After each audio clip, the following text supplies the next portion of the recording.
सम्मानित पत्रकार बंधुओं का भारतीय जनता पार्टी की पत्रकार वार्ता में बहुत बहुत स्वागत है। छत्तीसगढ़ में जनता ने प्रचंड बहुमत से कांग्रेस को हराया था और 5 वर्ष बाद उतने ही प्रचंडता से उन्हें सत्ता से बेदखल कर दिया। ये अपने आप में प्रमाणित करता है कि ये सरकार किस हद तक भ्रष्टाचार में डूब गई थी, किस हद तक आतंक का शासन चल रहा था और जनता इससे त्रस्त हो गई थी। ऐसे ही एक महत्वपूर्ण विषय पर पत्रकार वार्ता लेने के लिए हमारे सामने रायपुर दक्षिण का विधायक और मंत्री माननीय श्री बृजमोहन अग्रवाल जी उपस्थित हैं। साथ में है रायपुर के सांसद श्री सुनील सोनी जी, हमारे साथ भारतीय जनता पार्टी के प्रदेश महामंत्री श्री रामजी भारती जी और प्रदेश उपाध्यक्ष श्रीमती लक्ष्मी वर्मा जी है और प्रदेश मीडिया प्रभारी श्री अमित चिन्नानी जी भी है। मैं माननीय बृजमोहन अग्रवाल जी से अनुरोध करूंगा कि कृपया पत्रकार वार्ता प्रारंभ करें। अब कांग्रेस पार्टी और उसके तत्कालीन मुखिया भूपेश बघेल जी पर अब दिखाई देने लगा है। चोरी ऊपर से सीना जोड़ा, इसकी तर्ज पर रायपुर से भागकर राजनांदगांव गए और सीना चोरी करने के लिए नांदगांव से भागकर सब कार्यक्रम कैंसिल करके रायपुर आए। इतना डर उनको क्यों सता रहा है? महादेव ऐप सट्टे के मामले में तो पहला एफआईआर उन्होंने ही किया था और वो एफआईआर भी जब आंध्रा और तेलंगाना ने इस केस को ईडी को सौंप दिया तो उसके बाद कि ईडी इसमें हाथ नहीं डाले इसलिए उन्होंने यहाँ पर केस दर्ज किया। अब अपने ही बुने हुए जाल में जब खुद फंस गए हैं तो आज यहाँ पर बड़ी बड़ी बातें कर रहे हैं। जरा उनको बताना चाहिए कि महादेव ऐप से जुड़े हुए लोग जितने गिरफ्तार हुए हैं, जितने अधिकारियों का नाम उसमें शामिल हुआ है, उनसे भूपेश बघेल जी के क्या संबंध हैं, ये उनको सार्वजनिक करना चाहिए, बताना चाहिए। रानू साहू जिसके ऊपर कोयले घोटाले का मामला सामने आ चुका था, उसके बाद में उनको हटाकर अच्छी जगह पर पदस्थ करने वाले कौन लोग हैं? छत्तीसगढ़ में किए थे, उनका जो बयान है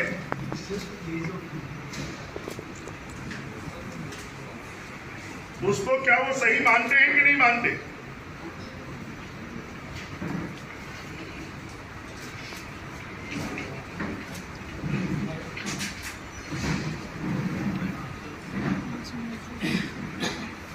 अगर गूगल ऐप में 508 करोड़ टाइप करेंगे तो आपको इस पूरे खेल का डिटेल्स आपको मिल जाएगा।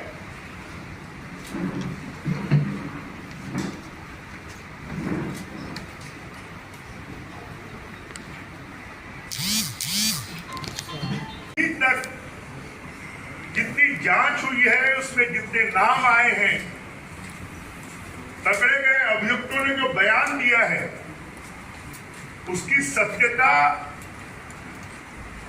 के बारे में कभी भी भूपेश बघेल जी ने एक शब्द नहीं कहा, खाली यही कहा कि वो झूठ है, झूठ है, झूठ है। तथ्यात्मक बयान आज तक उन्होंने क्यों नहीं दिया? अभी भी कल प्रेस कॉन्फ्रेंस में उन्होंने जिन बातों को कहा ये राजनीतिक विद्वेष की भावना से किया जा रहा है, डिटेल जवाब क्यों नहीं देते?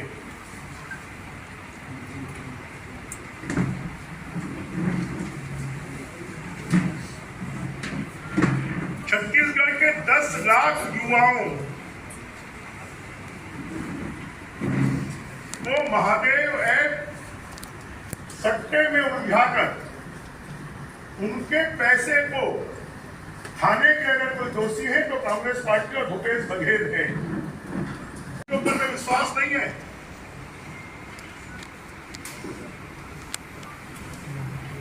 क्या इनको ईडी की जांच पर, ईओडब्ल्यू की जांच पर, पुलिस की जांच पर विश्वास नहीं है?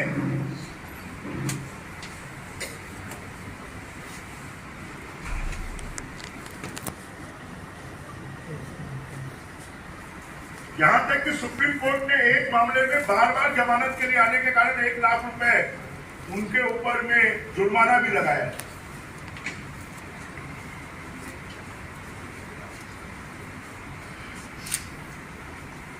और राजनीतिक मुकदमे दर्ज करने का तो इतिहास हमारा नहीं है, ये भूपेश बघेल की और उनकी सरकार का है। उनके जमाने में फर्जी मुकदमों की तो बरसात हो रही थी। कितने मामलों में उन्होंने एसआईटी गठन की और एक भी एसआईटी हाई कोर्ट में नहीं टिकी। हाई कोर्ट ने सभी एसआईटी को रद्द कर दिया।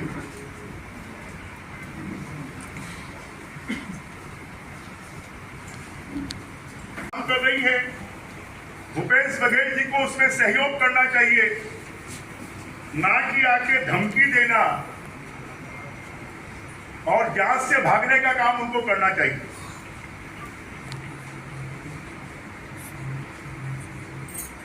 अब भूपेश बघेल जी के कुशासन को जनता ने नकार दिया, अब सुशासन आ गया है और सुशासन में जिन लोगों ने भी जनता के पैसे को खाया है, गरीब मजदूरों के पैसे को खाया है, नौजवानों की भर्ती में भ्रष्टाचार किया है, वादा खिलाफी की है, विकास विरोधी काम किया है, अब उनमें सब में डर पैदा हो गया, भय पैदा हो गया कि जनता ने तो नकार दिया है और जब कानून अपना काम करेगी तो उनकी गति क्या होगी, इससे वो डरे हुए। और इसलिए हम छत्तीसगढ़ की जनता से आह्वान करेंगे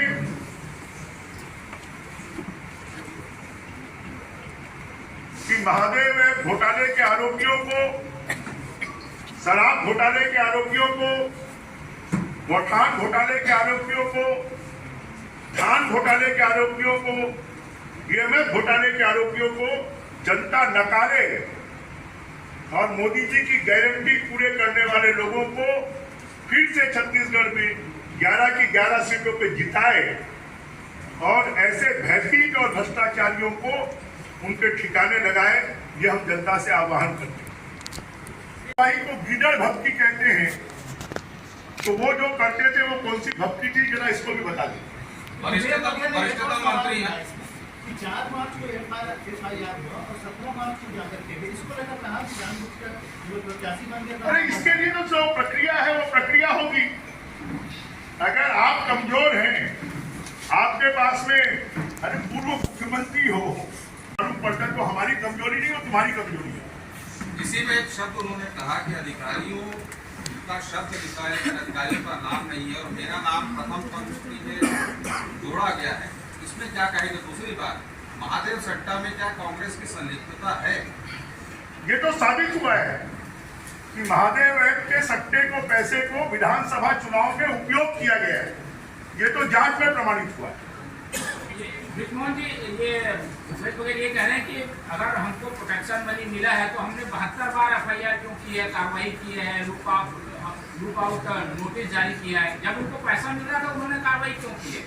इसलिए कार्रवाई की क्योंकि ईडी इसमें जांच के लिए नहीं आ जाए, क्योंकि तेलंगाना ने और आंध्र प्रदेश ने ईडी को जांच सौंप दी थी, परंतु छत्तीसगढ़ ने ईडी को जांच नहीं सौंपी और अपने आप को बचाने के लिए ईडी से उन्होंने ये मजबूरी में ये कार्रवाई की। महादेव ऐप को पूर्ण रूप से कब तक बंद किया जाएगा? महादेव ऐप एक ऐप है और जरूरी नहीं है कि उसको बंद किया जाए। उसके खिलाफ में कार्रवाई, जो लोग उसके माध्यम से गलत काम कर रहे हैं और भारत का उपयोग कर रहे हैं, भारत की धरती का उपयोग कर रहे हैं, उनके खिलाफ में ईडी भी कार्रवाई कर रही है, केंद्र सरकार भी कार्रवाई कर रही है और राज्य सरकार भी कार्रवाई कर रही है। भूपेश बघेल कह रहे हैं कि उनके लोकसभा चुनाव लड़ने घोटाले में कौन लोग हैं, गौठान घोटाले में कौन लोग हैं, डीएमएफ घोटाले में कौन लोग हैं, ये तो जग जाहिर है।